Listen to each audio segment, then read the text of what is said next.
The hard border between Western Australia and the rest of the country has been removed 7 months after Premier Mark McGowan isolated the state because of the coronavirus pandemic.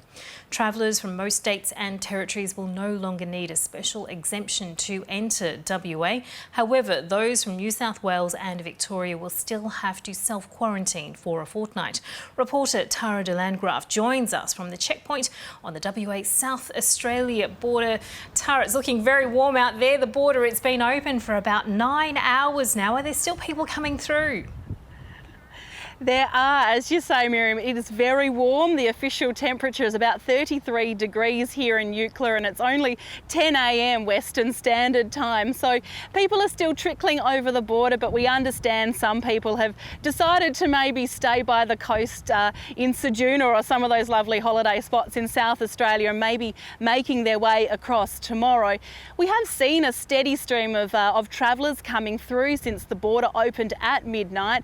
There were about 35 cars lined up for that first crossing at 12 o'clock, and since then there have been around 100 travellers up until 5 o'clock, and as you can see, plenty more behind me now. They're making their way over to the Western Australia, South Australia sign and taking a picture in front, finally happy to be here in Western Australia. But those who made their way across the border at midnight, they were very happy to be here in WA. They weren't stopping for any pictures. They were happy to be here, happy to be reunited finally with friends and family. We've got a grandson we haven't met, and the other grandkid is 2 years old, so yeah, we're heading to see them. So you must have been hanging out for this border to... Yes, we have been, yeah. We tried multiple times to get an exemption, but we couldn't. So yeah, midnight, we're here. We left Adelaide in February, and we sort of went all through Victoria and New South Wales before it became an issue. And so we've been in Queensland and trying to get across into WA since about that time, around the middle of the year, and we didn't think we were going to make it. So we're pretty excited when we heard we could get over, so we've rushed across here to try to make sure we can get over.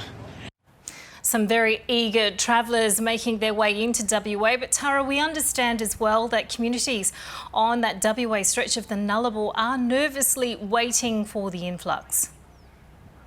They are indeed. Some of the communities, in particular roadhouses, have lost between 75 and 90% of their takings over the last 7 to 8 months, purely because that stream of traffic hasn't been coming through.